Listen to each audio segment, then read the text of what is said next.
Hey. Thanks for coming by, guys. I don't know about you, but I am so thirsty. It is Tasty Tuesday, and looking forward to another, sit down and go through on a new distillery journey with Malt Muser. He'll be joining us here shortly. He's wrapping up his own happy hour. And if you haven't checked it out, you definitely should. Malt Muser is the channel to look for. And good to see you, Mark. Already people dropping by. Wow. And Mr. Daniel, good to see you, man. Awesome sauce. And Whiskey Ace already coming in. I appreciate it. We're excited because we've had some fun already, and this time I got to do the honors with a couple bottles, and I've always been a big fan of out of Highlands. That's the region that we're looking at today. You've known Glendronach, one of my favorite Highlands. Ben Nevis is a favorite Highland. Ball Blair, favorite Highland. They're in the top. I would put Deanston in the top tier Highland of all Highlands. They are a more underrated distillery, in my opinion, and we'll get more in depth in a second. Let me get old Malt his invite here. Give me 1 second to send that along, so I know he's going to be in the green room soon, and get looking at. For the first hour, we're going to take a hard, close look at the 12-year Highland, and easy to pick up, but typically you don't have to do too much looking for this one, and it's at a reasonable price typically. Get more into that in a bit, and the second hour we'll be looking at the Deanston 20. So I'm looking forward to popping that open with Mr. Muser, and also we're going to be digging into some notes and giving some scores. So what are you guys drinking tonight? Are you able to sip along with us? Hopefully. Wow, you guys are really popping in. Looks like, hey, thanks, man. Yeah, I'm a huge King Crimson shirt. Lark's Tongues and Aspic is probably, wow, it's definitely a top album. I like a lot of their stuff. I even like Three of a Perfect Pair. I like a lot of their stuff. It's only been 1 week since last Tuesday. Yeah, it has been weird. It's been a weird week in general with everything going on. Lots of work, lots of family stuff, lots of everything. It seems like back home safely. All right, slancha to Mr. Ben there. Yes, Del Mango, good to see you. Shalom Ertava. I'm assuming that's Jewish, but don't mess with me if I don't get it right. The Court of the Kings and Queen, yeah, that's a really good one too. One of my favorites. A Lizard was one of my top because John Anderson from Yes sings on that album with the original vocals. I think was Boz Burrell, who passed away sadly a few years ago. Unfortunately, a lot of these, one of my idols are passing off, like John Wetton, one of the best bass players in UK, Asia. And King Crimson. And he sang. He could sing like no one else, and he could play bass like a mother, man. He was awesome. One of my favorites. Jack Bruce was like that in Cream, too. But yeah, I mean, Robert Fripp, you can't say enough about that guy. And Bill Bruford is my favorite drummer, probably of all drummers, next to Gavin Harrison of Porcupine Tree. Bill Bruford is a beast on the drums. Don't get me started. I could talk about music for hours and hours with you guys. I should have a music channel, seriously, as much as I get into it. Only ever had a couple bottles of Deanston 12. Maybe this might convince me to try another soon. Man, you never know. I mean, if it didn't tickle the ivories the first couple times, though, just might not be your profile. But you never know. It does change over time with some of these guys. I do know that the 20, even though it's limited as a yearly release, it is yearly, and they do it over and over again. 21st Century Schizoid, man. Yeah, that's a definite fave, man. Um, we'll have to see if Malt can pop in here hopefully soon. I'm not sure if he's held up, but I did send him the invite. If I don't see him here in a second, I will definitely throw another one out there. But in the meantime, looks like Daniel's having a Lefroy 10 cast strength. Awesome. What are you guys also having? Have one of the 20 stashed away. It's just outstanding. Yeah, it's funny how they differ, I've noticed. Oh, wow. And you're from Belgium, man. 3 a.m. Well, if I could speak Belgian, I would say, or I think some of you guys speak Flemish over there, if I'm not mistaken. Flemish, Belgian, French, probably some Dutch too, I imagine. There's probably like, what, 4 languages you guys speak prominently over there? Just in that country, and the country's not huge, I know. I mean, it's not crazy small either, but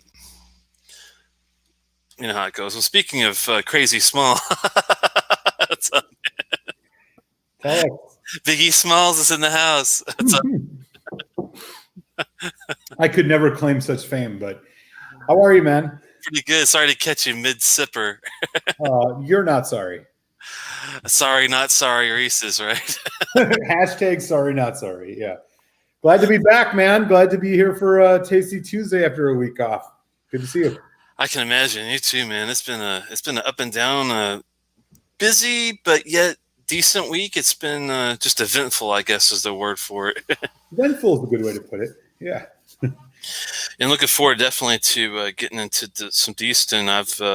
I wasn't really into them at all since I really didn't know a lot about them till I guess after about a year and a half in my journey. I think might have got really into them after watching some Aquavite reviews and knowing that he already did really good with starting me towards like Blair Athol and some other of those type of distilleries. So I thought, well, it's worth a chance, and I was pretty happy. Have you had a lot of experience with Deanston already, or? I have not. The Deanstons that I've had, well, the one that comes to mind is the 9-year-old cast strength first fill Bordeaux red wine finish. Wow, that's specific. Which was awesome. I think I reviewed it earlier this year. It's a strong contender to be in my top 5 whiskeys of the year. Absolutely awesome stuff. Despite the high ABV and young age, it was it didn't have a lot of edge to it. It was just decadent. Strawberry shortcake in a glass.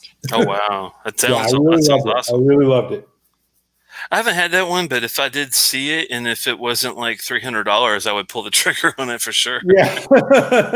Well, lucky for you, it's, while maybe not easy to find anymore, it is definitely not $300. And in fact, I could easily send you a sample of it. So oh, cool. Okay, well, we can do that. Yeah, when we do our next, we were just talking before the show a little bit ago and trying to come up with some ideas for some future shows. And next time we do our sample swipe off in the park, I'll see if I can throw a couple extra ones your way too. For sure. So what's been up, man? Have you got anything new in the last 2 weeks? No, because I've been just trying to find some different things. I've been concentrating on trying to get some really nice 21-ish year old offerings, and we were talking about doing maybe a Tobermory, which would be kind of fun. Yeah. We were looking at a Glengoyne, a possible 21 we were going to do maybe in the future. I don't have my sheet up right away, but let me see something. I might have it right here, actually. Yeah. I think this is the one. Yeah, and maybe doing a little Balvenie 21 at some point. Maybe a Glenlivet. Yeah. Glenlivet, maybe a Glenfiddich, possibly a rum cask type of grouping with another one. I know you were talking about getting like a rum. Yeah, definitely. Always in search of a nice rum finished Scotch. Unfortunately, I can't say I've had many that have wowed me. So I'm definitely interested in the Glenfiddich. I think you and I both have similar opinions about the Ardbeg. What's the drum? Yeah. yeah. It was so. I mean, I usually am a Ardbeg fanboy, I'll admit, but that one even was disappointing for me, and that it choked me up to think of it that way. with Ardbeg, but I am honest when it comes to reviews. So yeah.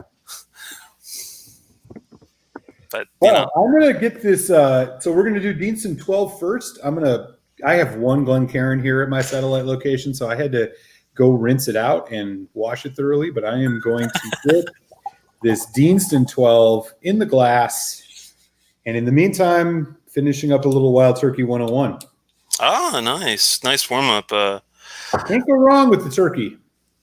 Yeah, I agree. I was warming up with a little of that old that Jura 10 that we messed with a while back, and it's not bad just to get the palate kind of just woken up. It's not something you look for complexities or anything like that. But as far as just a straight shooter palate wake upper. Yeah, there you go. And I see we got some folks in the chat from who I was just chatting with the happy hour. Carl says we've got Eric. Yeah, what's up, man? Andrew Page, I was just drinking and you might be interested in hearing about this, Telex. So Andrew Page had sent me a Kilchoman Impex single cask release, 53% first fill bourbon, 14-year-old Kilchoman. Oh, wow. And he also mentions that Sample Swap in the Park sounds like a 1950s pulp novel. Do what now? Sounds like a 1950s pulp novel. It does. But yeah, so wow. I got to taste that, which was interesting. Very tropical fruit. Have you ever had any of those Impex Kilchomans? I know that like Potomac sells them, for example. Yeah. Ironically, I have had that's not going to go very far here, but the one I had was a single bourbon cask. It was the Country Vintner. 1 second. Let me see if I can get this without knocking anything over. But just to give you kind of a similar it's probably got a similar bottle to this, I imagine, on yours. Well, I didn't have the bottle, but I had a sample. But it looks similar to those are similar to the ones that I've seen for sure. Yeah, this particular one was and they're all nicely non-chill filtered, natural color, single bourbon cask. This one was bottled exclusively for the Country Vintner, which is looks like a Windrow group. It's probably Winslow group. It's probably one of their conglomerates or whatever. But this one was 60.4, so they're all really high on the ABV. It seems like, but that was a really good one. And I have had I think this one over here is an Impex. No, I did see an Impex sherry, I want to say, and a bourbon before for other stores or other releases. But like you said, I mean, they're not all over the place, but they do seem to release like one or two for different stores, like maybe once a year or so. Did you like it a lot? It was interesting. It was incredibly tropical fruit forward in a way that I guess I wouldn't have expected for a first fill bourbon at 14 years. And it has a really nice finish, but it was definitely missing a bit of that kind of like mid palate. Like it kind of dropped off a little bit. I was a little bit surprised. But it's not bad. I'm not sure. I'm just not sure I would go run out and buy it. Right. No, I gotcha. I was going to ask you how it compared to like an older, like a Highland Park. Since it's a Kilchoman 14, I'm thinking maybe a Highland Park 15.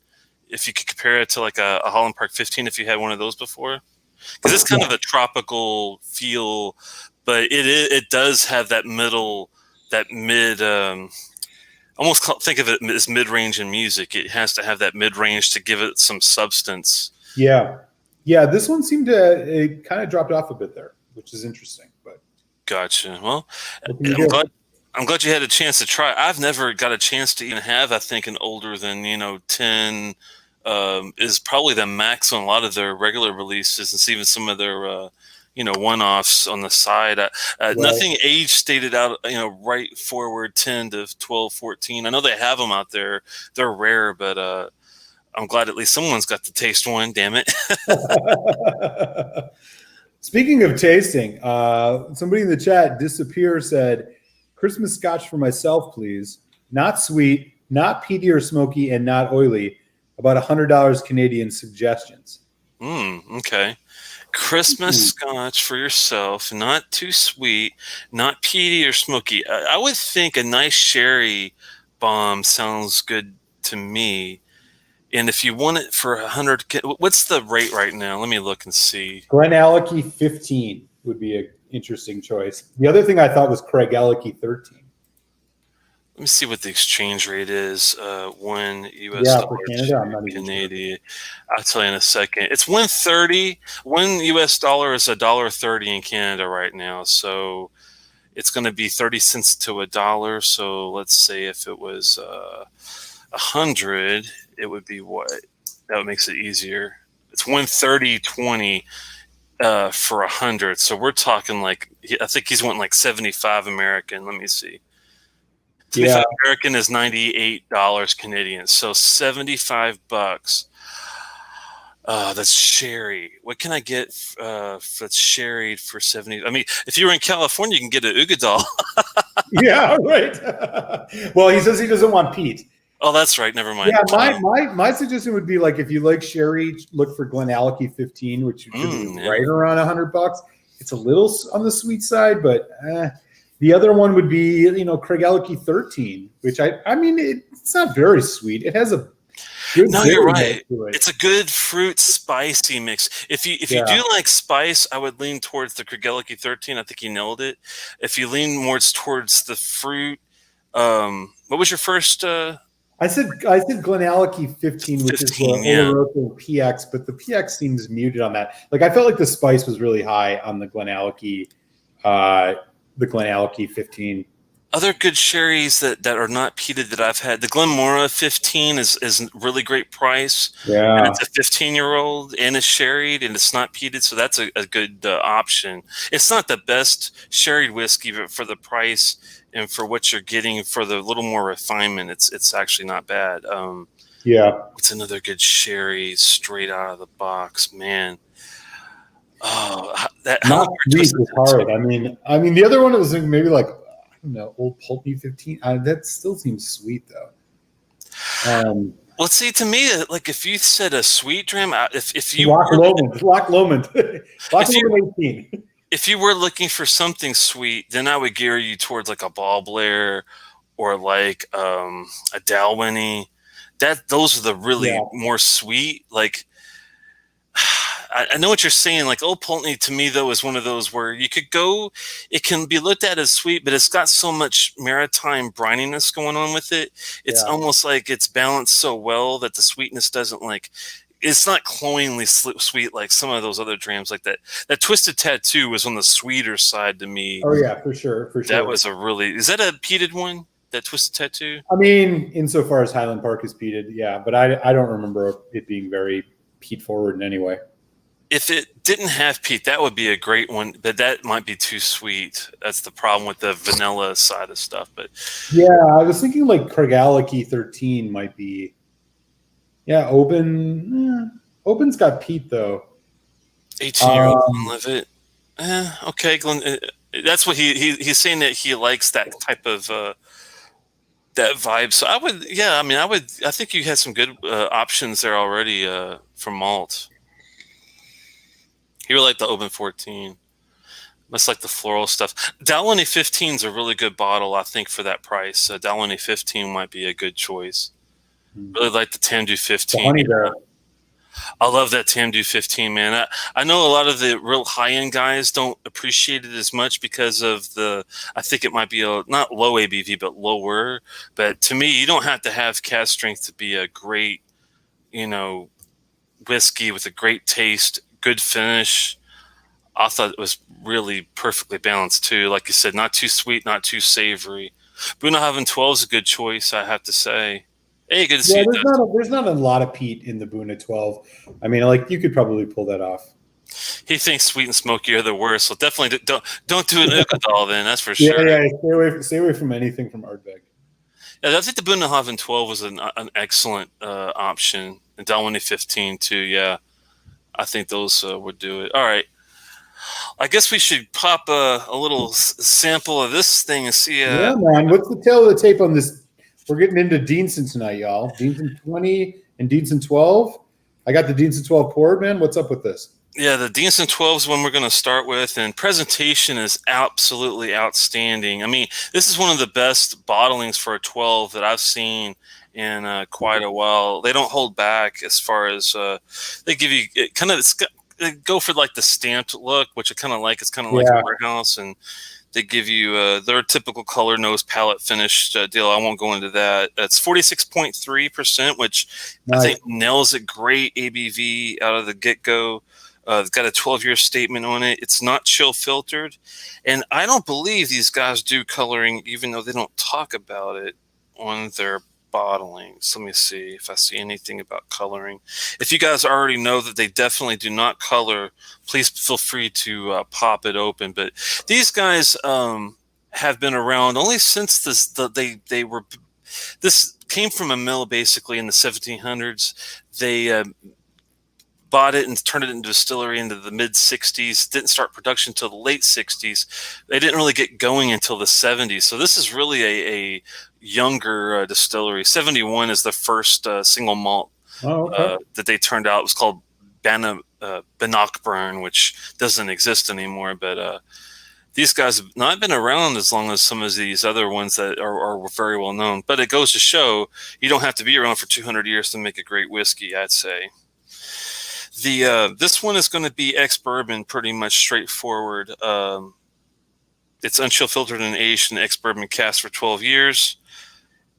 They are big on like stamping, signing everything from the mash man, distillman, the distillery engineer, the warehouse, the charge hand. I mean, they really document and they're about as crafty almost as I would say a Springbank type of distillery. They're not that level, but they're almost there. It seems like. I don't know if have you seen these guys do like any special barley releases like organics? I think they do. Yeah, they do have an organic. I know that they have an organic release. They have honestly, Deanston has a lot of stuff and a lot of stuff that I honestly don't see, but I've seen online. Like they definitely have an organic.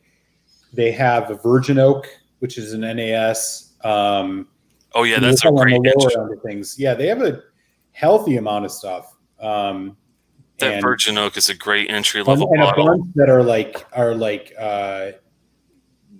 available overseas that you can't really find here. Palo Cortado. They have a Manzanilla too. I mean, they have just a ton of different finishes. Yeah, I was just taking a glance on distiller. They got a French oak. They've got a virgin oak, like I said, a cognac cask, brandy cask finish. They have a 14-year organic. That's the one I was thinking of. That kind of reminds me of that Springbank kind of feel. So I really love the way that they present the whiskey. They don't like they have good marketing, but they don't like do it where it's like such a almost like a glamour shot. I'm not sure. Yeah, totally. Yeah, they're pretty minimalist. But I've been looking forward to this all week, man. Have you gave it a drive-by nose at all? I have not. I'm getting into it now for the first time. And what I can tell you right away is there's some nice sweet fruit. It's like a juicy apple. There's some pear. There's some nice barley sugar. There's a little bit of cinnamon spice in the background. It's really balanced and harmonious. What I love about that apple, it's like a real crisp, fresh apple. Very much so. Totally. There's maybe a little bit of the nutmeg thing going on too. But it's very subtle. This is very, very orchard fruit. You're at the apple orchard. It's very forward with that. Maybe a little bit of that kind of clove Christmas spice thing in the background, but it's definitely playing second fiddle. I'm also getting like a ton of pears and white grapes. Yeah, pears for sure. The white grape makes sense. It's amazing how, to me, I love the nose from the beginning because I get my balance of fruit and spice. Man, it is like apple cider. Yeah, I think it's going to have a Kergilicky-esh kind of experience, is my guess. The good thing about this one, I think you'll appreciate, is that even though it does have spice, it's not heavier on the spice and like some other drams might be. It's got a really Yeah. nice, I think, blend of the sweetness and the spice levels. Even when you throw some pepper in there, we'll see what you There's a think. little bit of vanilla going on too. I mean, it's faint. It's like French vanilla, but it's second fiddle. Yeah, let's give it a taste. A little bit of citrus in there too, a little lemon, even on the nose. Hmm. A little savory, like a little bit of sourdough, but not too much. Huh. Hmm. Rich. Wow. Rich and fruity, and then that spice kicks in on the back end. Oh, really nice finish. Spice, and it's sweet and spicy. It's like oak spice. There's maybe some pepper, but then there's like a really nice kind of creamy vanilla thing going on, maybe slight caramel, and they're kind of both just like bouncing off of each other as it goes into the finish. Really nice finish. Yeah, it's like if you had like a Cream soda. like a juicy fruit gum, a cream soda, and like some white pepper, and maybe a little bit of I'm not sure if I'd say ginger, but something. Yeah, I see what you're saying. It's got a little twinge, a little tartness maybe to it, but it's not like cherry tart. It's more like lemon / orange. They don't make orange tarts, but you know what I'm saying, right? There's like a little, it's a little like fermented, a little funky, but it's very subtle, but it's there. And it kind of, and I think that's where, in other words, savory, it's complementing that. I'm getting it a lot more on the finish. Wow, that's quite good. Man, it's amazing to me that they could do a 12-year in this type of presentation with this kind of experience and not go crazy with the prices. Thank God. Hopefully it's not a matter of time, but wow, it's crazy. I'm trying to see what this usually goes for on the market. I mean, this has got to be like a $50 bottle, maybe. I think it's a little more than that, but don't quote me on it. But yeah, no, the first one I found was around 50. You nailed it. I thought it was going to be a little more than that, like around 70. But I'm thankfully very happy and surprised that it's not that bad as far as the price goes. No, I mean it sounds like it's actually good for the price. There is, and this is something that I'm like still working through in my own palate development, but like that difference between kind of like a mealiness and the savory, and I'm getting that pretty hard on the finish here. It reminds me a little bit of Lachlan. There's like a kind of like a slight funk to it. It's enjoyable, but I don't know how to describe it. It's like right on that borderline.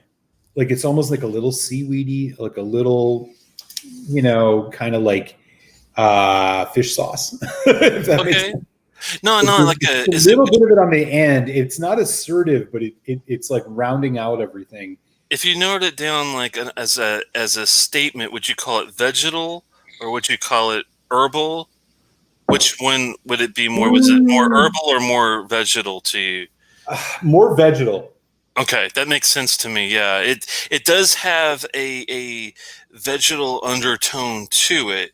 Now, the funny thing is with Loch Lomond, the one on the 12 that I got that I did not like at all was a very soapy kind of a note. I didn't get that on the Inchmere 18 peated version, and I didn't get that. I think I can't remember if we did a sample together on Loch Lomond yet. I don't think we have. No, we haven't yet, but we're going to. Yeah. But that I think I asked you and someone else about the 12 if they got it, and they didn't get the same experience that I did. But maybe this is where it's one of those things where certain people are a little more sensitive to maybe either sulfur or a vegetal note, or soapy for me is bad. It might. Yeah, I wouldn't categorize any of it as bad, and it's not sulfur. It is if between the two, between herbal and vegetal, it's more vegetal. It reminds me of Is it like a green bean? Kind of green bean? Yeah, yes, exactly. It's like have you ever had like dried kelp? Oh yeah, I actually like some vegetal notes. Like I usually get this note off of the Kalila Moke has it. If you don't like this note, stay away from the Kalila Moke and stay away from the Glen Spey and maybe the Glen Ord. A lot of these have very heavily vegetal properties to them. Mm-hmm. And I always pull out like a green bean note when I'm doing when I'm going over the nose or the taste. It's got like a green bean almost property to it. Yeah, that's a good way to put it. It doesn't hit me as hard on this one like those other ones I mentioned. To me, this is probably on the lower vegetal scale, but I do sense what you're detecting on that one. Yeah, I'm picking it up actually relatively prominently on the finish. I'm going to try some water on this. You said it's 46.3? Yeah, 46, just to be extra careful, 46.3, yep. Which I was so commend them for making this at such a, a higher ABV that we can play around with it and not have it over dilute or anything like that. Not to say that it needs water, but it's always a good experience to definitely try it out. Get your I just poured a little bit in here, and I'm going to give it a shot. Get your eyedroppers out. Get your pipettes or whatever you got. If you're doing spoons, please do slight drops. Don't go crazy with the water. Always, huh? What'd you say? I said, or just pour it in. Just pour it in. Eyeball it. Be careful, man, because you can always add more. You can't take it out. Words of wisdom. That's the nose has got with water. The nose is much more fresh and like base level. It's no longer dominated the same way. It's much more like it's like cinnamon. It's clove isn't the word. It's allspice. I get like also some powdered sugar and some. The powdered sugar is there for sure. It's very sweet, like almost like a vanilla nose too. Yep. Wow, it's amazing what a few drops of water can do. Mm-hmm. Hopefully this will quell that vegetal after the finish that you were getting. We'll see, though. This reminds me a lot of Craig Ellicky 13. It does have that profile, definitely. The sour note is coming through a lot more with water now on the palate, but I like it. Kind of like a tart. Yeah. It's hard for me to go like it's not lemon, but it's not orange. It's like no, it's neither of those. It's like it's like fermented. It's like wine. It's like a good. It's not an IPA. What do they call those beers that's fermented? Like a. No, you hit it. Like is it IPA? It's like the grapefruit IPA kind of finish, or like a oh god, what are those citra hops? And the funny thing is, I hate IPA beer, but this to me it's got so much other things going on with it that with that note, and I think he nailed it. It's got that fermented beer kind of feel to it. A little bit, like a sour, you ever had a sour beer before? Yeah, like sour. Yeah, a little bit of that. Sour Patch Kids too. Like raspberry, yeah. To me, it's got so much other good things with it. It balances it out where the IPA piece doesn't really mess it up for me, thankfully. But it is definitely that IPA thing. When you mentioned that, you're hitting the nail on the head. Like it in similar ways, it reminds me of the Glenfiddich experimental cask IPA a little bit. It's like a much softer version. I didn't get a chance to try that one, but I do remember when that came out, I was kind of eager to maybe give it a try. Yeah, I have never had the Winter Storm, which was like the third one, but out of the four, I think the batch 20 or the batch XX, Project XX was the best one, followed by the IPA and then the rum peat finish, Fire and Smoke or whatever it was called. Oh yeah, Fire and Cane. Fire and Cane, yeah. I did it. I enjoyed the Fire and Cane, And I was lucky enough with the Project XX. I've heard that there was different batches with that one. Yeah, that first one was supposed to be the best. That's the one I've heard also is the one to get if you can get it, but that's probably not as easily, just like with the Macallan batches and stuff like that. Yeah. It's a tough one. I love the nose on this, both with and without water. I think I like it with a couple of drops more on the nose, just because I do prefer the sweetness. But I don't mind the pre-water nose too. I like them both for different reasons. Yeah, the nose of this reminds me a lot of like a more robust Glenmorangie 10. You're getting some of that orange, some of that honey, that barley sugar, but there's a bit more zestiness. There's a bit more like full body to it. There's more spice.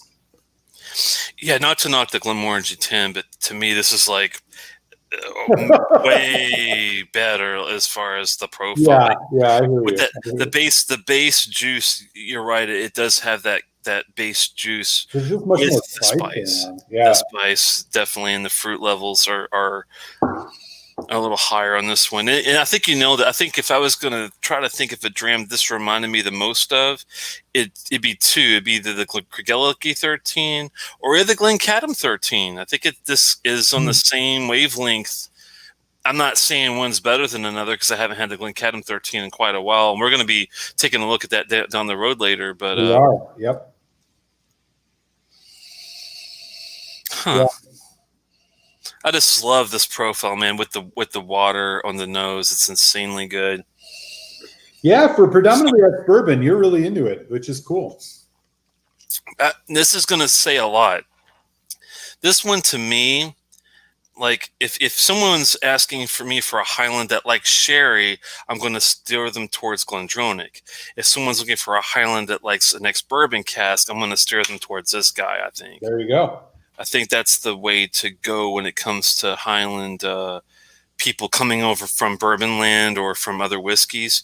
If you're coming to Scotland, I would start you off with this one if you like ex-bourbon mostly. I would start you with the Glendronach 12 if you like the sherry. If you like peat, I probably would go with the Uigeadail from Ardbeg. Always the Uigeadail. Yeah, I mean I was thinking of it just the other day. I sat down and I thought, if I was going to go with the best of the best that Islay has to offer when it comes to peated sherried whiskey, other than the Kilchoman Loch Gorm, which I also love a lot. Yeah. The Uigeadail in the Chuichik Ada, the second one from Bunnahabhain's really good. The Lore from Lafroig is another one. The Distiller's Edition from the Lore is awesome. Distiller's Edition from Lagavulin, that is another really great sherry peat. But those are the ones I would recommend for outside of that. Oh man, do you prefer it with the water, without, when it comes to the nose? With the water. I think with the water. For both all three, the nose, the palate, and the finish. You like with the water? I think the water brings out a little bit more versatility, especially on the nose. I think it does tame down a bit of the vegetal note, or what I was saying, kind of like that kind of, generically speaking, Japanese food kind of mealy umami thing. And it brings it more in balance. It doesn't get rid of it, but it brings it more in balance. I quite like it. And it's interesting, considering this is just ex-bourbon, that there's a lot of versatility in this.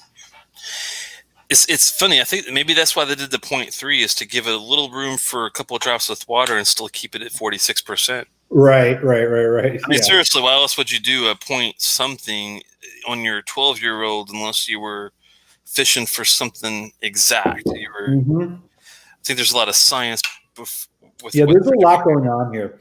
I think that the part that I think the initial palate is the part that I'm like least interested in, but the nose is really great.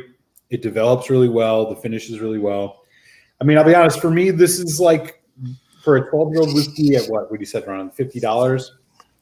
Yeah, you can get it anywhere from 50, and it does go up as high as in the 70s. I wouldn't go that far. At $50, I mean, for me, this is a 3.5. I think this is I don't think it's an introductory Scotch. I don't think this is the 12-year-old that people who are just getting into Scotch should get. But I think for folks who've, been around the block a couple times and are looking for a good value and something interesting, yeah, 3.5. I feel really solid on that.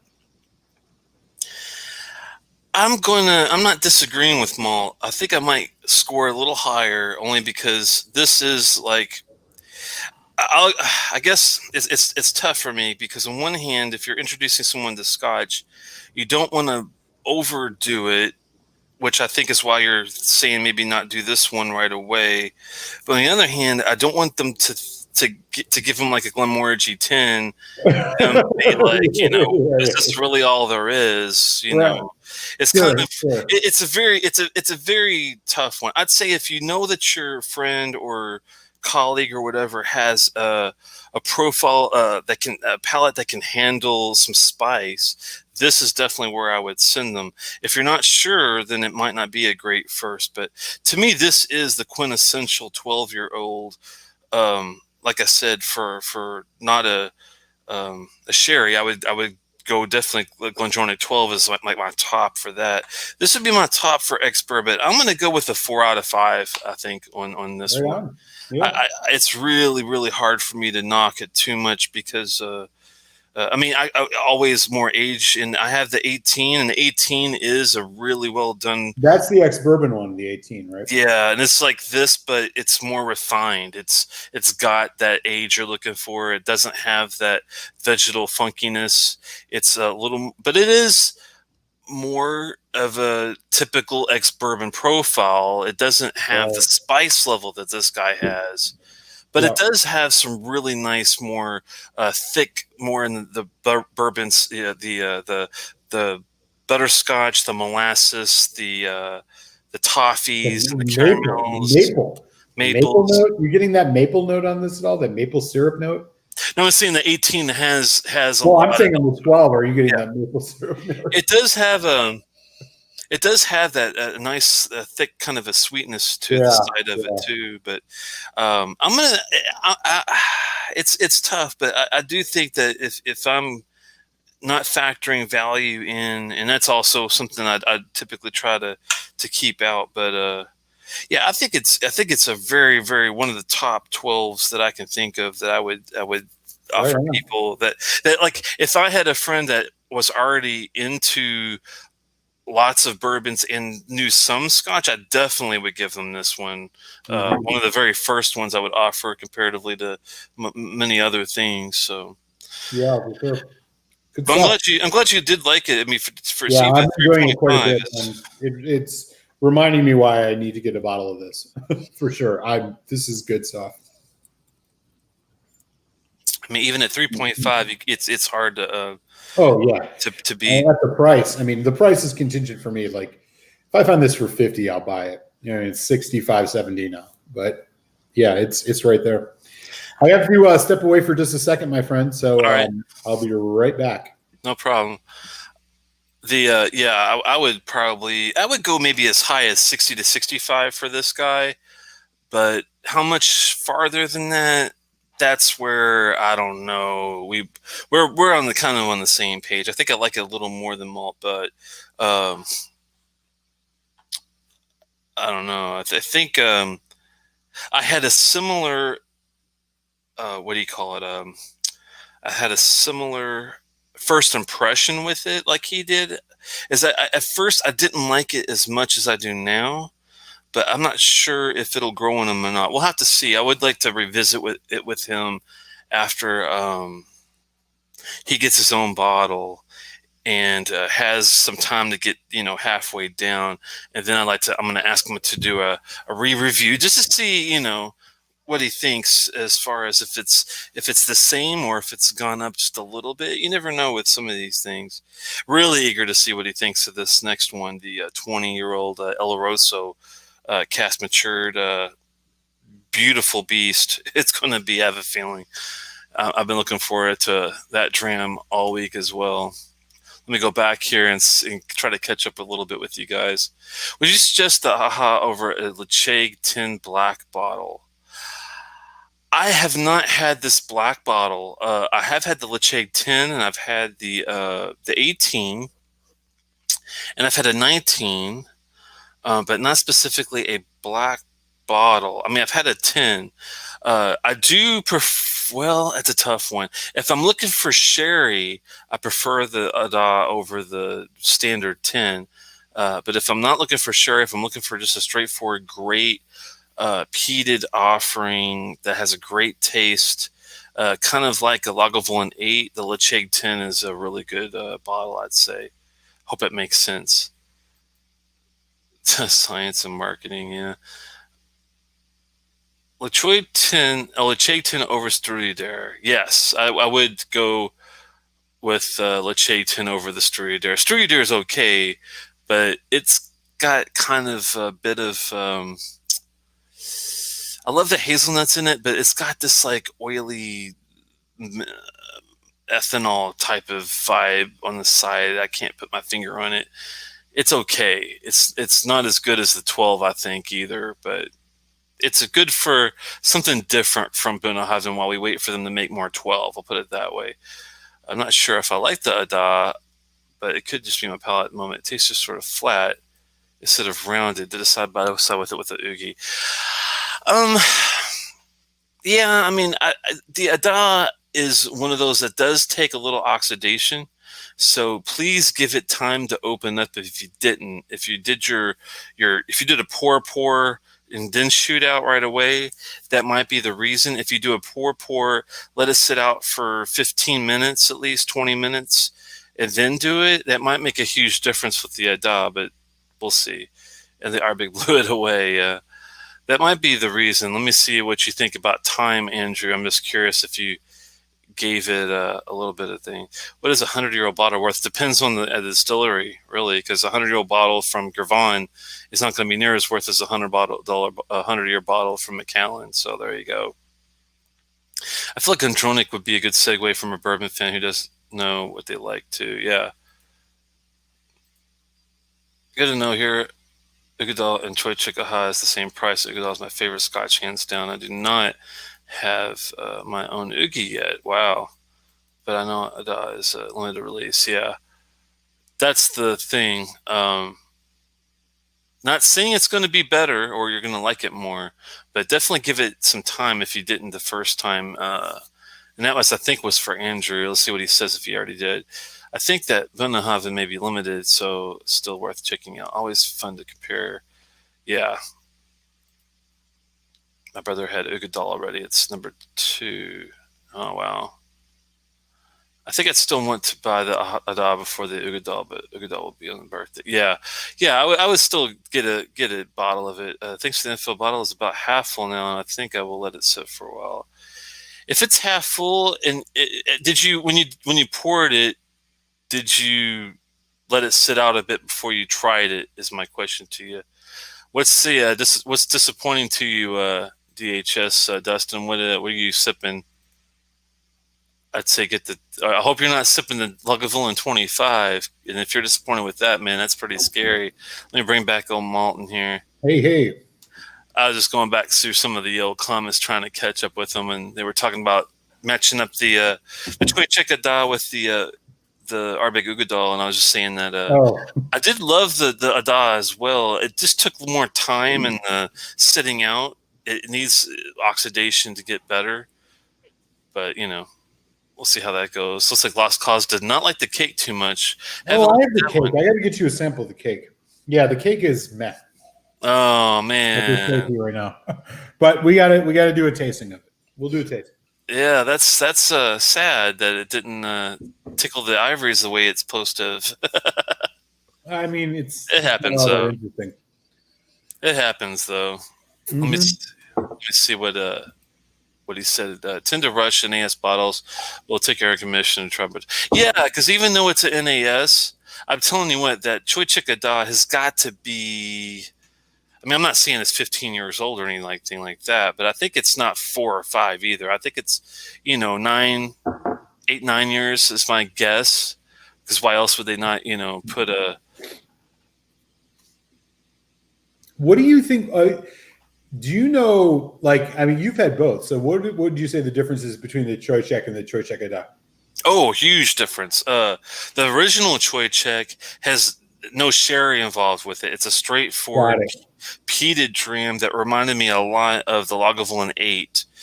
Uh, but I was not as big of a fan of the Choi Chick as I was the Lagavulin 8.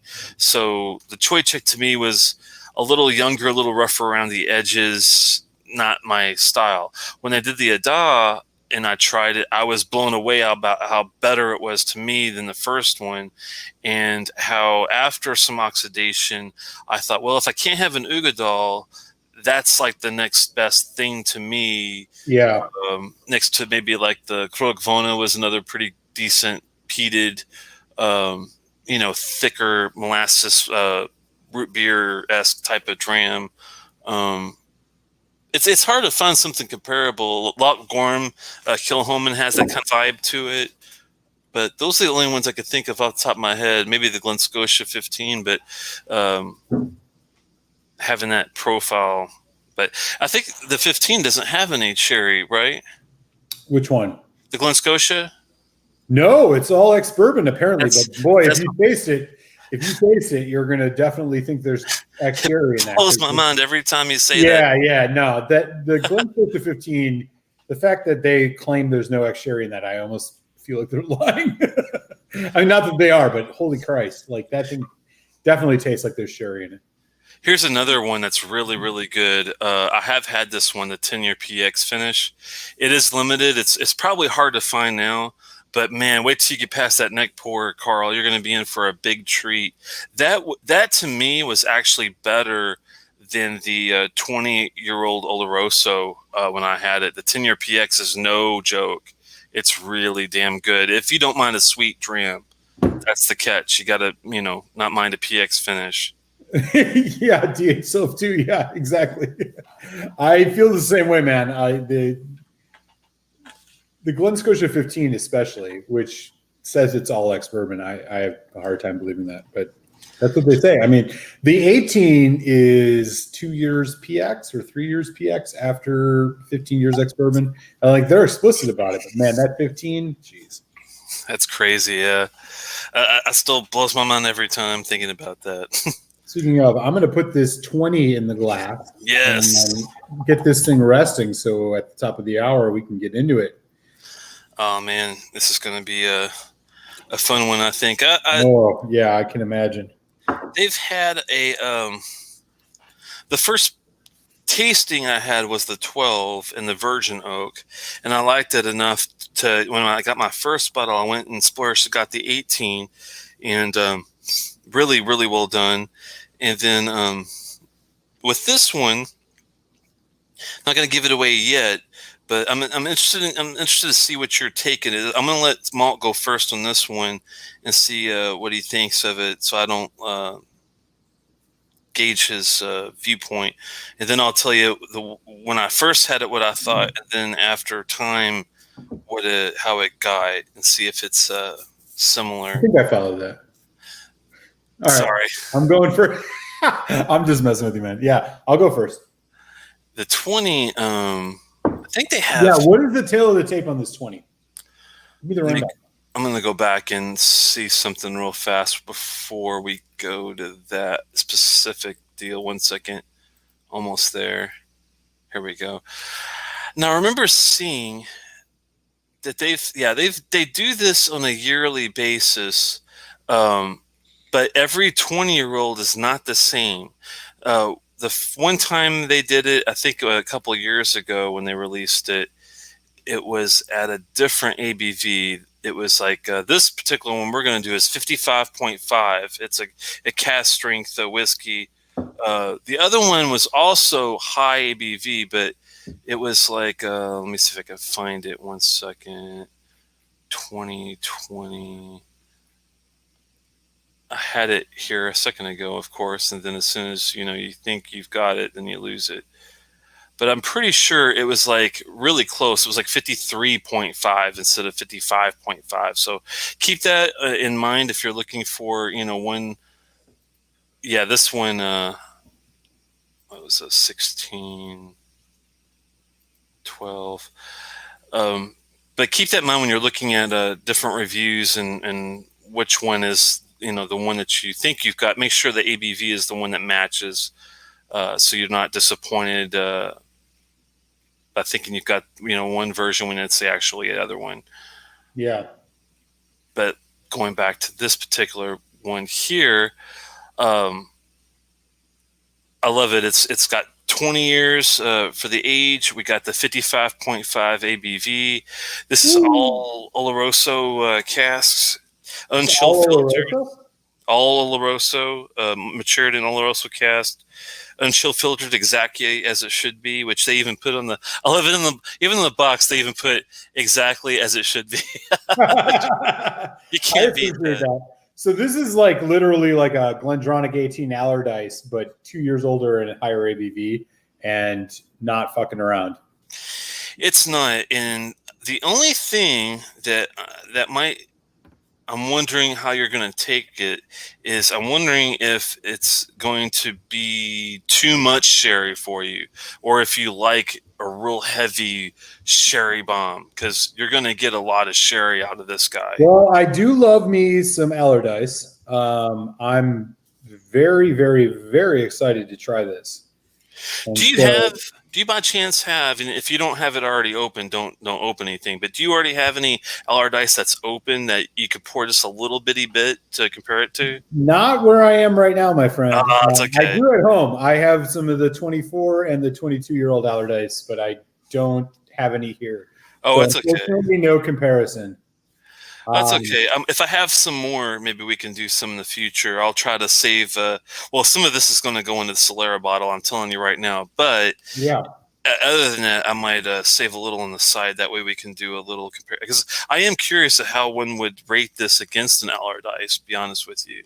Yeah, that sounds like a fun thing to do. Maybe when we do the Allardyce face-off, which later, we could throw some of this in there.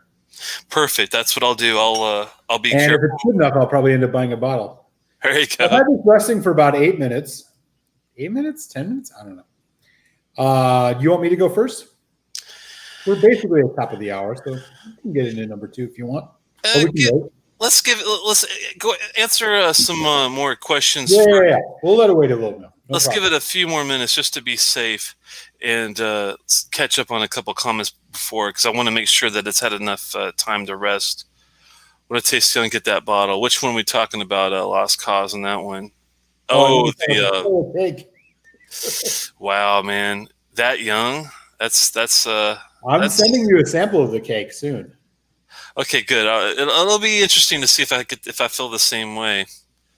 Let me go catch up to some of the other ones. Oh yeah, maybe they had a bourbon barrel that just finished and a very aged, yeah, and then reuse that bourbon barrel with all the sherry flavor in it.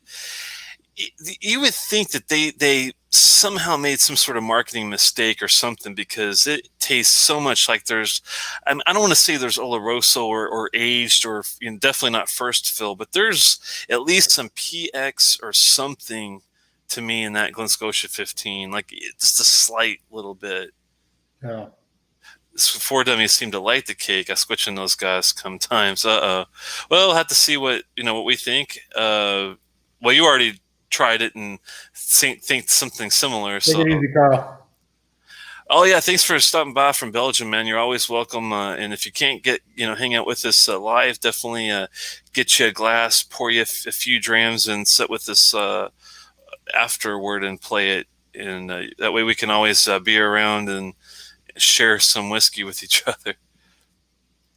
Not to be overly critical, but I'm always suspicious of YouTubers' reviews with thousands of subs and how much influence they might be in play. Yeah, that is tough sometimes to when you're offered certain things. And I mean, I haven't been, thankfully, yet, but I would actually turn, like if let's say Thai Bev was like, hey, we got this Old Pulteney 25 we want you to review.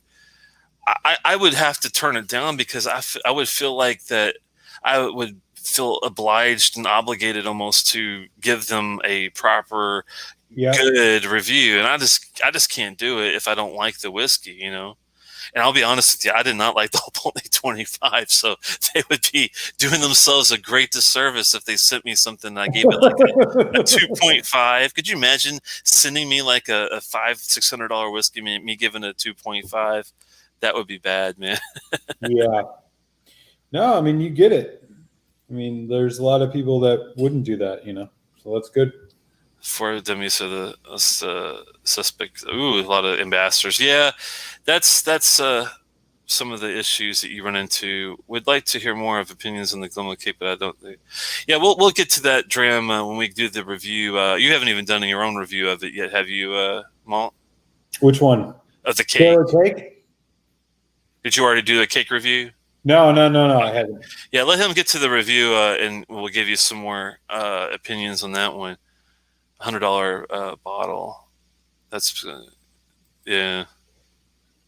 Overrated Longmorn. I'll tell you this much: that Glenmorangie 12 Malaga cask that I picked up is better than the cake. Wow, man, that's saying something. I'll just put it to you straight up.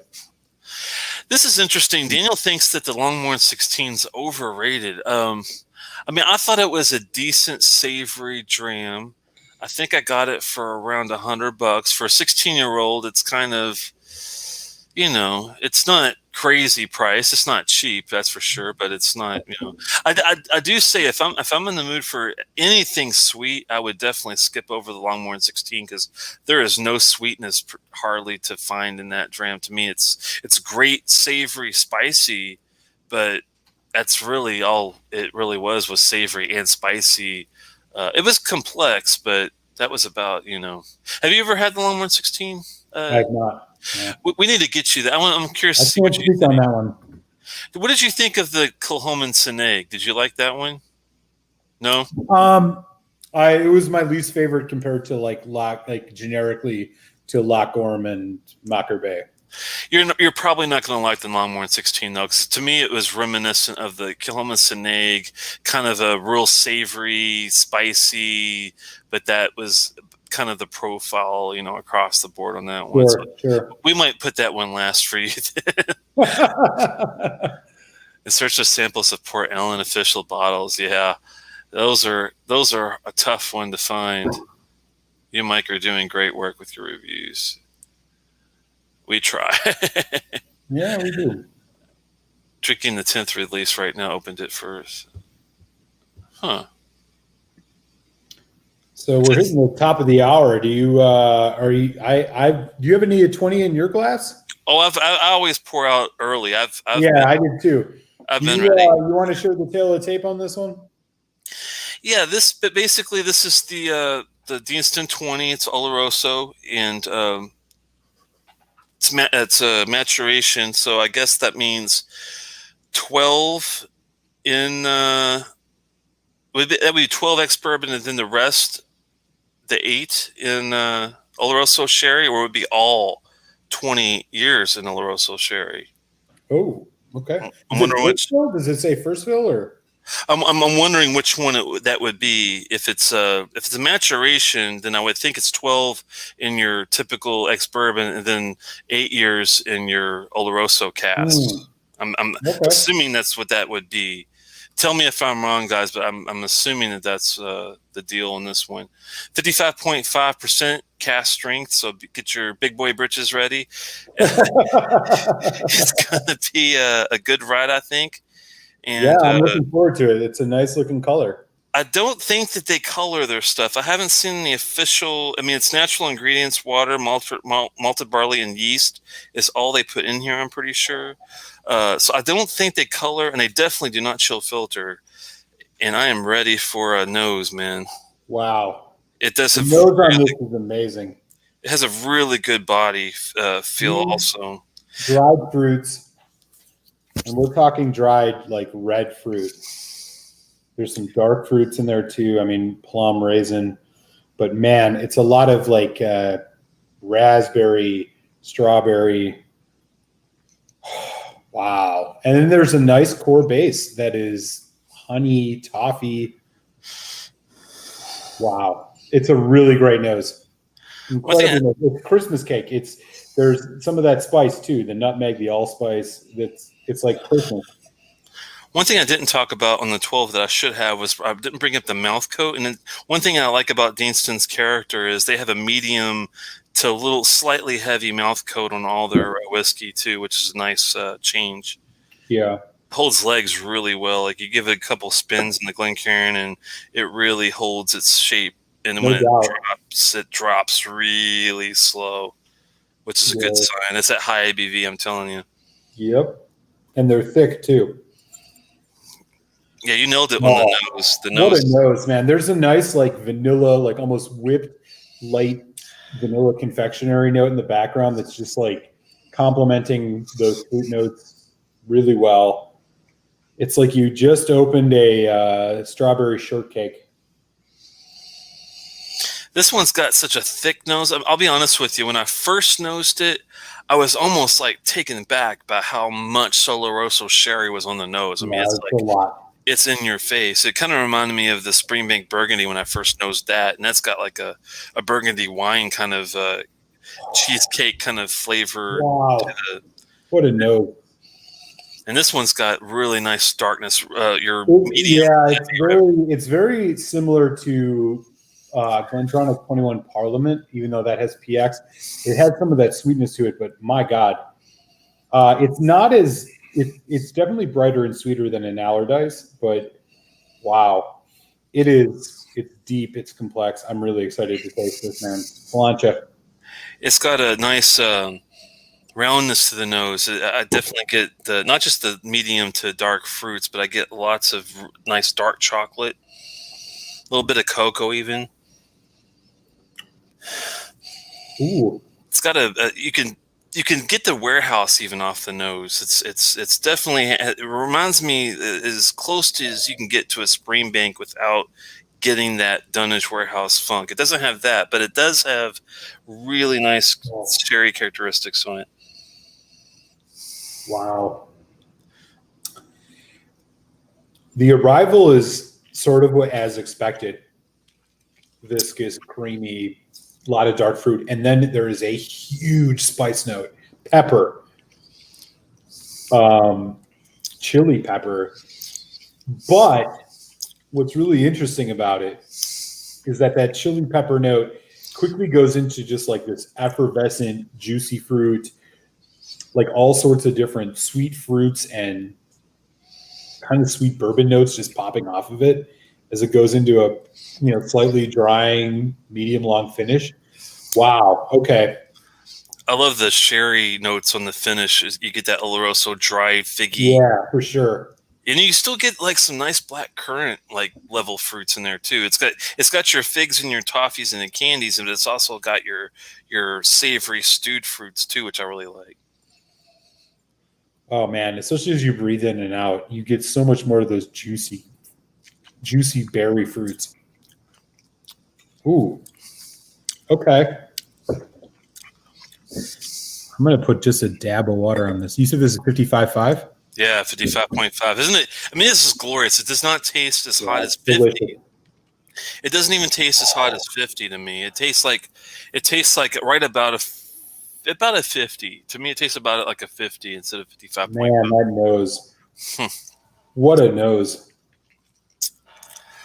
I love the palate too, man. That palate is it is on the heavier Oloroso side. So unless you do like an Allardyce, Definitely. you might not be at this level. But if you can hang with an Allardyce or something that's heavily Oloroso sherried, like an Abelauer Ubena, the Yeah. that one is that one's a little more Christmas cakey than this one. This one to me has got more like really deep, rich grapes and plums and currants and like super fruit. Yeah, dude, the grape note is on point. It's dark red grapes. That nose is exquisite. Give it a couple spins. Added a couple of drops just to see what we get. It's a nice, really nice mouth coat. Like the finish even coats your mouth where you don't just get a normal finish. I mean, it lingers and lingers and lingers, and you could just swirl your tongue around your cheeks and get like grapes and sugar and all sorts of great notes even minutes after tasting this. It's crazy. God, it almost goes into like cranberry territory. Yeah, you nailed it with the cranberry. That's got that on the side. It's got a little tartness to the grapes with it. Wow. But it like just when you think it's going to be too cloyingly sharp in one note, it gets creamier.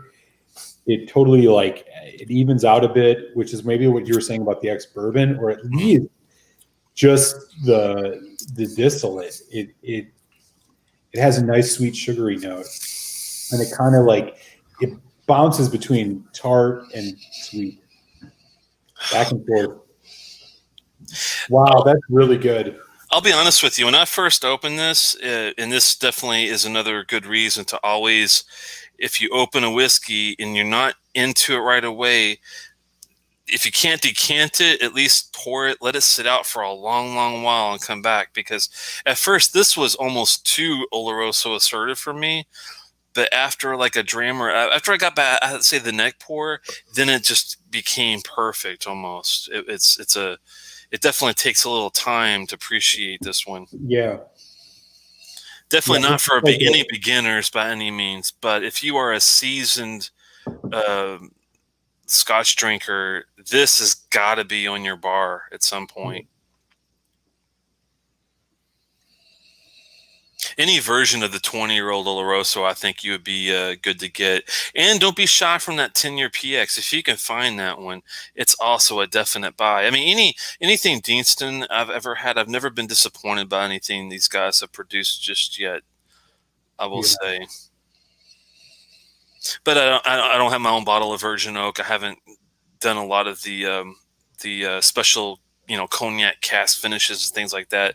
I'm sure they've had some hit and misses, just like any other distillery does. But their core lineup, and this, even though it's a yearly, they always have a 20-year-old on their yearly core, we'll say. And the 18 and 20, I think, are both really well done. I have not had the 18 bourbon, but I can tell you right now, this is special. If you like this and you like an ex-bourbon cask, I don't think you'll be disappointed, even with the price of the 18. Let me see what the 18's going for nowadays. It's been a while since I bought mine. I guess it's been a couple years ago. But what I remember, I think it was around 150, but don't quote me on it. Let me see if that's the case on the 18. It might be a little bit better than that. Let's see if I can find a worldwide delivery, as always, beneficial. Here we go. Oh, wow, you can get it as low as 90, 110 in New York. If you're ordering 120, it looks like UK if you order it. And in DC and Modern Liquors, they went 170 for it, though. So that shows you how high it can get on the after tariffs and shipping and all that. I don't think I had to pay as high as 162. I think it was closer to 150, 160. But if you can find it around there, then I think it's worth it. Let me see what this one was when I got it.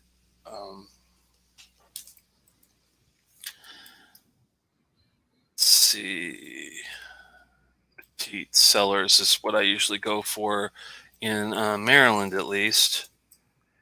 And I did promise my guy that not to say that you guys should run out and get a Benriach 21, but if you are near Maryland and you're looking for a good price, they got them for like 160. And for that bottle, it's actually a pretty good deal. I would prefer the Aaron 21 over the Benriach 21, to be honest with you. But for the price, to get a 21-year-old whiskey, it's not shabby. This 20-year-old, guess what the price? Like, tell me how much you would pay for this 20-year-old, and then I'll tell you how much. 200. I mean, 200 is probably what I would guess. So if I told you I got this for 165, would you get your pants? Really? 165, my friend. I mean, this is. I have a really. Okay. Well, that's a whole nother game. But still, I mean, I would. I'm not discounting. I would go up to like 180-ish, 185 Oh, for sure, for sure. for sure. The 165, I think he has it underpriced, to be honest with you. This is why I buy from Petite Cellar so much, is because they are the best priced whiskey place pretty much in my area in Maryland, for what you can get. I don't mind driving a half hour to get there, to be honest with you. So Oh man, 165, man. I mean, it gets better and better every sip. This for is for value, I think it's definitely worth that. this is getting better and better every sip. I mean, I'll be honest with you right now. Like now that you've shared and revealed that price, um, let's even set a baseline of 200. I think this is a challenging but incredibly rewarding whiskey. I mean, just in the time between my first sip and my third sip, it has gotten creamier. The balance is kicked in even more. Like the spice is toned down a little bit. It's all in that nice equilibrium. Man, this is a 4.25 out of 5 for me. I mean, 425. at That's that price, yeah, at that price, like this is a buy for sure. I don't think it. I don't feel like it has the refinement of the Allardyce. I think this is a more like this one has a little bit more aggression, a little bit more edginess. Obviously, it's almost 5% or 10% more ABV. But even with water, I'm noticing the same thing. Nonetheless, I can tell already that if I let this sit for another 20 minutes, like the exploration of this is going to be super rewarding.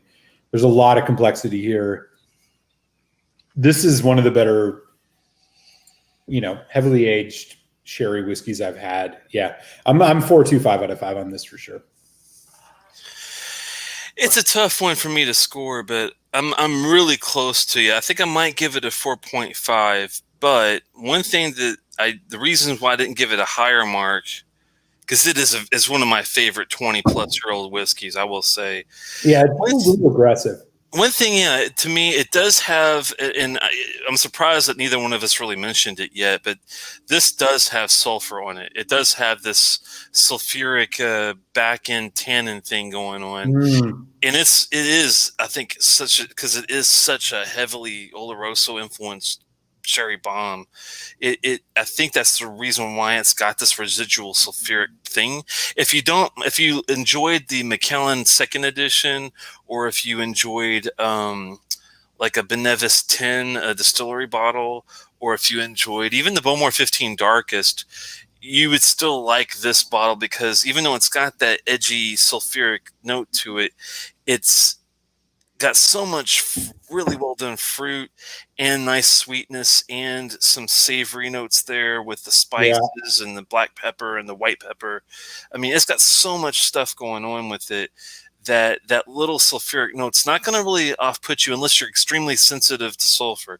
If you are the type that can detect sulfur in Macallan, or you could detect sulfur in like a Benevis, then this might be kind of iffy. It might be more of a 4 out of 5, but I'm definitely going a 4.5 for me, I think, on this guy. Right on. Yeah, totally. That makes complete sense, and I'm pretty much right there with you. Really great dram. Yeah, y'all. Deanston. It's amazing how nice those. After a couple of drops, if you can get that sulfuric edge away, then it does. It ain't sulfuric like a Dalmore, which I'll give it credit for. Oh no, it's definitely not like a Dalmore. That's the king of sulfur. No, this definitely can kick every Dalmore, every dram Dalmore's put out that I've ever tasted to its grave. It's not even comparable. This is an incredible whiskey, man. Thank you for this sample. The craft alone, to me, drop kicks the shit out of any Dalmore.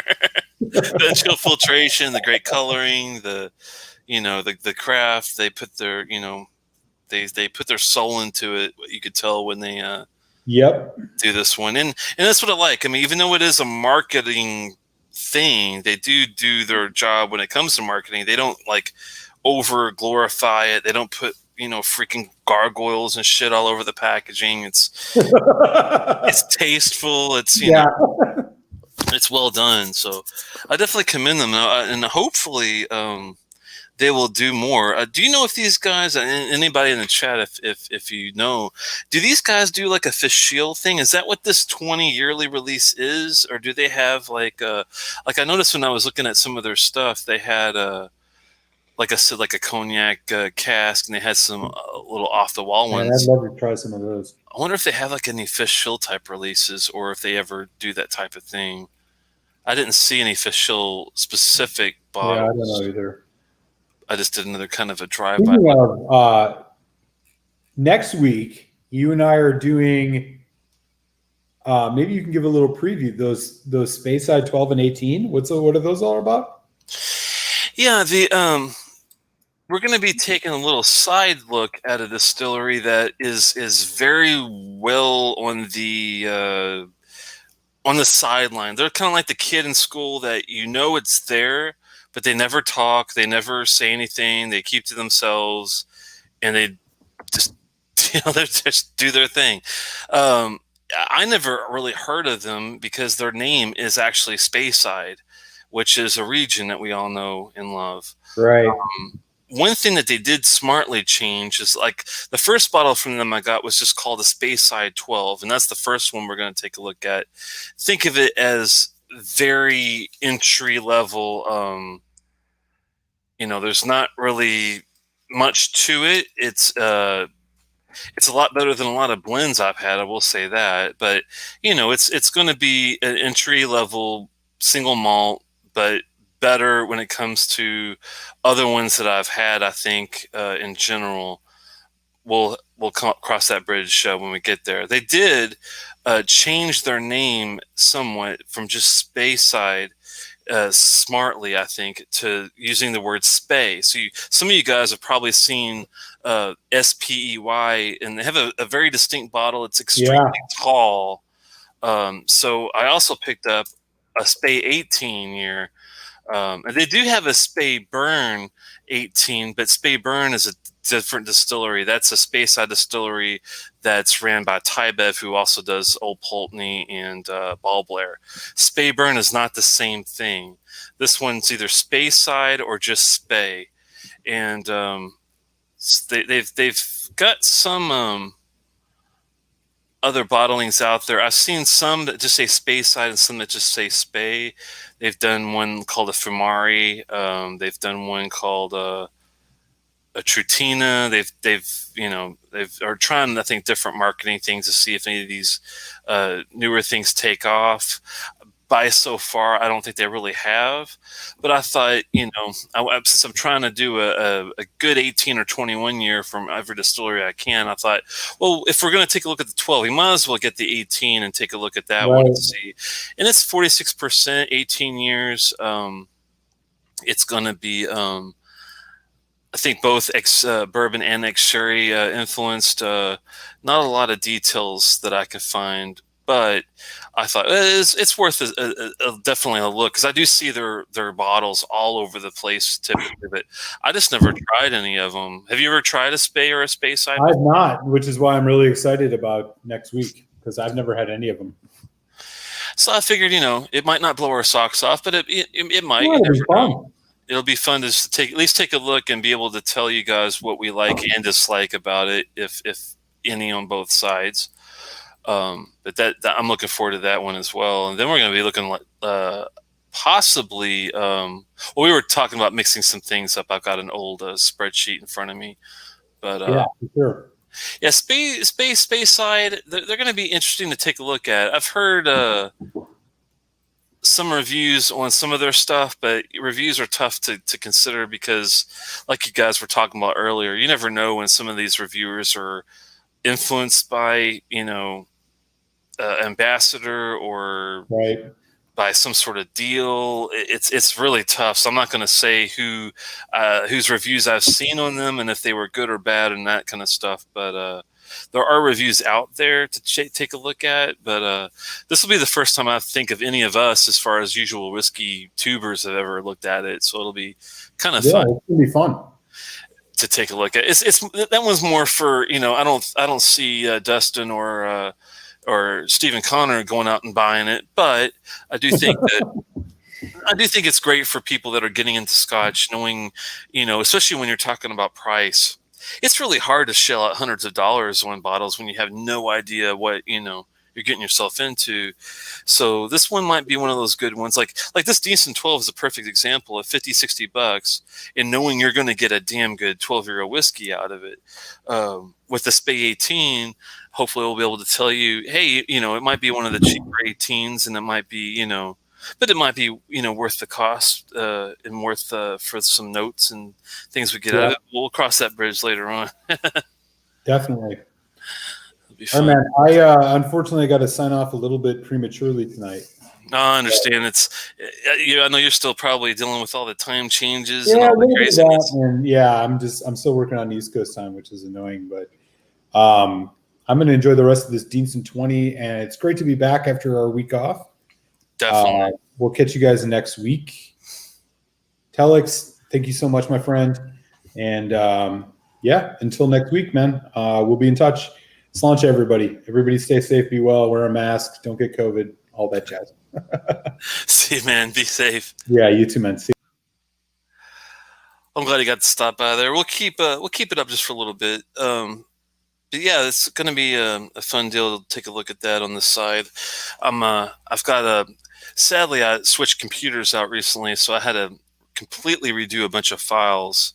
Let me bring open part of the schedule here to see what we also had going on after that, because we were just got together and we're going over some shows. Yeah, we're gonna have a little break after the space show, space side. We might look at an Akantoshin possibly, some Lachey, some Benromic, some Enyaq, and it'll be a fun December. It looks like we're gonna have a lot to look at. We've got plans all the way up to April, so it's gonna be fun going all over the place. We're not going to stick to any one distillery either. We're going to be going all over each one, different ones, good, great entry level bottlings, and great 21-year-old, 24-year-old offerings as well. So hopefully you guys enjoyed having a little of the Deanston tonight. Anybody else sipping Deanston 20 or a 12 or 18? What did you think? Did you have a similar experience with it than we did? I'm just curious. Let me catch up with some comments here. Spey is the name of the scotch. Spey. Spey for that one. 12, Dalmore 12. Not really anymore. Yeah, it's great when you first get into it, but yeah, Spey. Can't seem to find it locally or at all. Yeah, it's not, I would say, easy to find, but look for Space Side. If you can't find Space Side, Space should be out there. 27-year. Oh, I missed the beginning comment to that one. We'll come back. When I first started, I told everyone about Dalmore until I met Glendronach. Completely taught me not to trust marketing. Amen to that, my friend Daniel. That you can't say that. It needs to be said loudly and proudly. I'd say, yeah, Glendronach is definitely, I think, a better option. Whiskey Bang Addicts, of course, all did. Uh-oh. Yes, I have a 200 milliliter of the Spey Famari.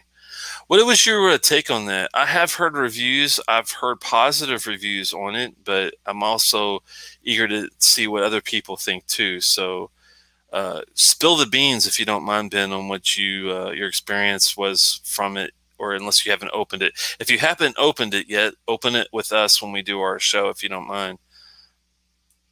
Yeah, U.S. news channels. The 18-year Spey was interesting based on one of my sample. It's a value whiskey with some lingering flavor.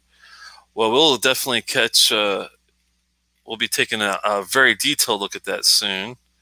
We know you saw a review from four guys and they were really liking it.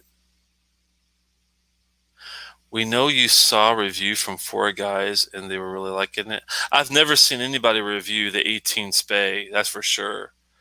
I have seen folks like this Fumare, but I did not try that one. I do not know anything about that one, if that's the one you're talking about. I think that's the only one I think of that four guys have tried before, if that makes any sense to you. We're speaking in code here. It's so sad. I only have had one sample of Glendronach. It was from the 12. Only have had one sample of Glendronach? Wow, man. The 12 is great. 2013 12 was probably pretty good, I imagine. It's a 12-year limited release bottle. No, never had that one. Milk chocolate and toasted almond with notes of red grape appearing. That sounds good. It sounds good, but is it real? That's my question. They can put whatever they want to put on the, on the bottle and say it smells and tastes like it, but does it really? Is my question. I'm going to put some samples back for you. 2 different 18 dices. Nice, 16 and 19. Nice, Daniel. Don't get COVID. That's for damn sure. The Kilkerran 8 sherry is also a awesome sherry bomb. That's one that is funny. If you say Kilkerran 8, you got to be careful, because the Kilkerran 8 that I had, the cast strength, was the bourbon version. They did re-release the 8 cast strength, and it was a sherry. I heard it was much better. So keep that in mind when you're doing the Kilkerran 8 cast strengths. One is a sherry, one is a bourbon, and they might even had another release after that. If I could find the 12-year-old limited release, I'd try it. The Kilkerran 8 sherry is coming to Texas. I cannot wait. I've had a sample, and it's incredible. That sounds good. I'm trying to remember if I liked the cast strength 8 bourbon, but I like the 12 better. I wonder if I had the 8 sherry, if I would have liked that better. Do you guys like the 8 sherry better than the Kilkerran 12? That's my question to you guys. Tell me what you think. I'm trying to get the single barrel Kilkerran 15 sherry tomorrow. Yes, if you can get your hands on that, Samuel, you will be a happy man. That one is one of my favorites. It's awesome. Don't wait on it because it will sell out. It is awesome, man. It is awesome. Don't wait. He loves the, he must like the Kilkerran 8 sherry better than the 12, I'm going to assume then. Well, I know what I'll be sipping on next week. The Spey from Mari. Very nice. Sweet Pea. I'm a fan. Okay, cool. Well, definitely bring that along with you. I really appreciate it. And definitely feel free to comment on what you guys are drinking while we're having what we're having. And hopefully one of us will see it and share some experiences with you. And if we haven't had it, at least we'll learn something from your experience. So that's what it's all about. Yeah, they have had great marketing. That's one thing I can say. The NES bays were young and noticeably so. Yeah, that's not good. But if the cask was really good, but Dustin's got this really, really great uncanny ability to even through a great cask and taste really young whiskey. It's a good thing. I'm not knocking you.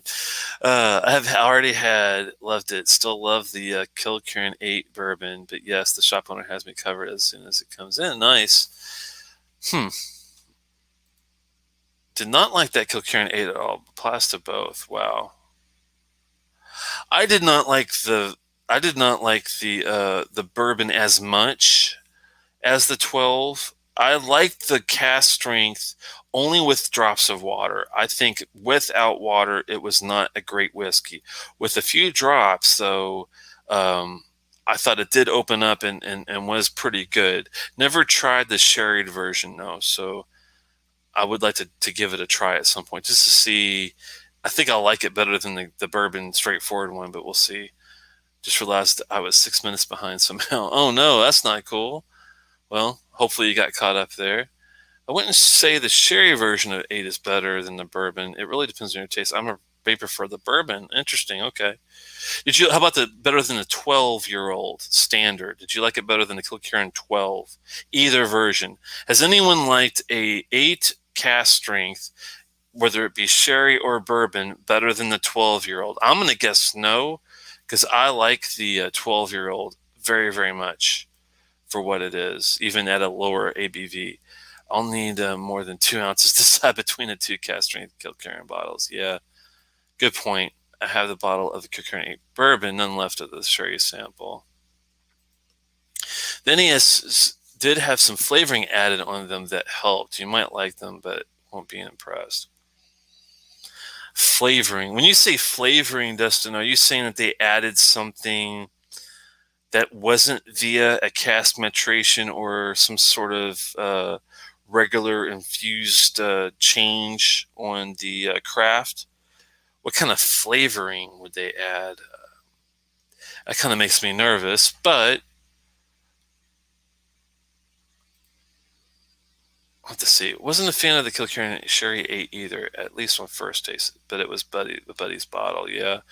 I don't think you were the only one, Steven. I wasn't blown away by that one. I thought it was a little harsh. I'm talking about the bourbon one, sorry. But it sounds like the bourbon and sherry were very similar, where they were a good try, but they just didn't nail it without a few drops of water. And even with that, you had to really experiment, I know, to get the water right with that one. To me, I remember it was it was not a bottle that you could pour and enjoy out of the gate. You had to pour, you had to experiment, you had to treat it as a game, like you were needling the thread of making something beautiful. It took a while. The cast strength definitely needed water, but love the flavor profile. Okay. It was Keith's bottle. Keith, oddly enough, didn't like it that much, and he's always defending his bottles. Well, there you go. If he wasn't willing to defend it, and he usually does, that he probably even didn't enjoy it for the 12 over the 8, but loved to try the 8 sherry. Yeah, the 12 I thought was be sweet. Yeah, well, sweet as in sweet profile or sweet as in good. You know, if you're like, if you're seeing it like Cartman sweet, then yeah, it's a great bottle. But if you're seeing a sweet profile, the Kilkerran 12 did not have an overly sweet profile. It actually had somewhat of a balanced savory. From my memory, it was savory, floral, herbal, and had a good punch.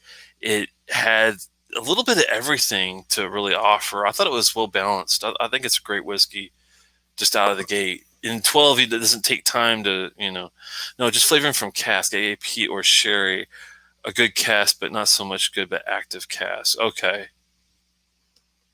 I see what you're saying. Yeah, I'm probably like you though. I probably would be cool with the taste, but it does take a lot to impress me when it comes to being truly impressed over a whiskey. So take that into account. Just because I grade something high doesn't mean I think the craft was, that outstanding per se. It's based off of taste. So if I like the taste of it, that's where it's tough. Like with the value is another one that I know kind of taints the scale. But I guess if I'm not scoring it as a whiskey's craft, it does affect it. So I should take that into account probably. I got to think about that. You kind of brought a good point up, Dustin, on that one. Whether or not, when you're grading a whiskey, should you be grading it based off of pure craft and really how it's made, or how much does subjective taste factor into that? That's kind of a tough one. Well, I've had a sample of the Kilkerran heavily peated 2. It was excellent. I had the one, I liked it. I'm not sure if I would say it's excellent, but I thought it was pretty good. I have heard that batch 2 was better than batch 1, so I am eager to try it. The 12 is phenomenal. The cast strength 8 is probably right there with it. The cast strength 12. Oh man, it would be amazing. Yeah, I think they were talking about doing a cast here for the 12. Don't quote me on it, but I thought that might be coming. The 8 is heavy sherry. The 8 doesn't have an as active bourbon cast, so the 8 sherry will find fancy like heavy sherry and young whiskey at cast strength. Okay. To me, that could be a good combination because you've got the heavy sherry balanced with a really robust, young, sprightly whiskey. That's when I think young whiskeys could taste good, but it depends on what you're looking for, what you're in the mood for, really. That's old or cast strength Kilkerran would be amazing. Yeah, hard pass in the Big Pete 33 year. Wow, Big Pete's got a 33 year. I didn't know they've been around enough to have a 33 year. Still, though, talking Campbelltown, Springbank 12, cast strength is my favorite somewhat accessible whiskey out there. That's a good one to have, man. It's a good one to have. Sadly, I think the prices are crazy, though. I mean, I know you have to pay for the craft sometimes, but when it was like 110, I thought it was perfectly priced, 1 to 110. Once you go above 110, I think you're stretching on that one. Always a good listen to read here. Thanks a lot. I'm out for now. Yep, I really appreciate you guys stopping by. It's always fun, and looks like we got caught up in the comments too. It's a good segue to. I very much appreciate you guys stopping by and having a dram. And you can tell us 33 years there. There's whiskey kind of muted, not very interesting. Yeah, that's a shame. Slancheval, I really appreciate it. No problem. Big P's. Yeah, I'm not familiar with them. I just didn't know that Douglas Lang has been around that long. I mean, I know they've done independent bottlings for a while. Hunter Lang, I think, is the brother, right? But I didn't think that they've been. I mean, I know they've done their Big Pete, Christmas Pete kind of crap for a few years. I didn't know they've been doing it for that long, as all I'm saying. But good to know, though, that they have a 33-year, but it sounds like it's definitely not worth the crazy prices they're probably asking for it, I imagine. Take that into account. But looking forward to picking up some new bottles. And like I said, I will be hopefully grabbing up some 21-year-olds. Can't promise you guys will like all of them, but I think that between the Lecheg 18, I think that's going to be a hit. But the Romic 15, I think, will be good. The Akantoshan 21, I know, is going to be kind of iffy for some. The Anak 18, I think, will satisfy most people. The Lagavulin 18, I think, satisfies a lot of people. Macallan 18 is good, but man, the price is just absolutely insane. We'll get to that later. Glencadam 21 we'll be doing. A Glengoyne 21, a Glenlivet 21, a Balvenie Portwood 21, a Glenfiddich 21 rum, possibly a Longroad 21. That's on my radar, but $500, man, that's like really high. A Tobermory 21 I'll be taking a look at. Glenmorangie 18 possibly, a Loch Lomond 21. And a new, hopefully this year, they're still delayed because Tybev is wanting to sell all of the old Balblair stock before they release the new Balblair to the United States. That's why we only see this stuff over in UK. And I've heard mixed reviews, but I've heard some good stuff from the Balblair 18, and I'll be trying to get my hands on a Balblair 18 next year at some point, hopefully by April. I'm not sure how long it's going to take them to sell all these old 1983 bottles and 90s and 99s and whatnot. They've got a lot of stuff still to sell, so hopefully a lot of these guys can get it out, and so we can have some new whiskey to try. And with that, I'm going to say Slanchava, guys. I really appreciate you guys stopping by, and hopefully see you on the 17th. Bye-bye.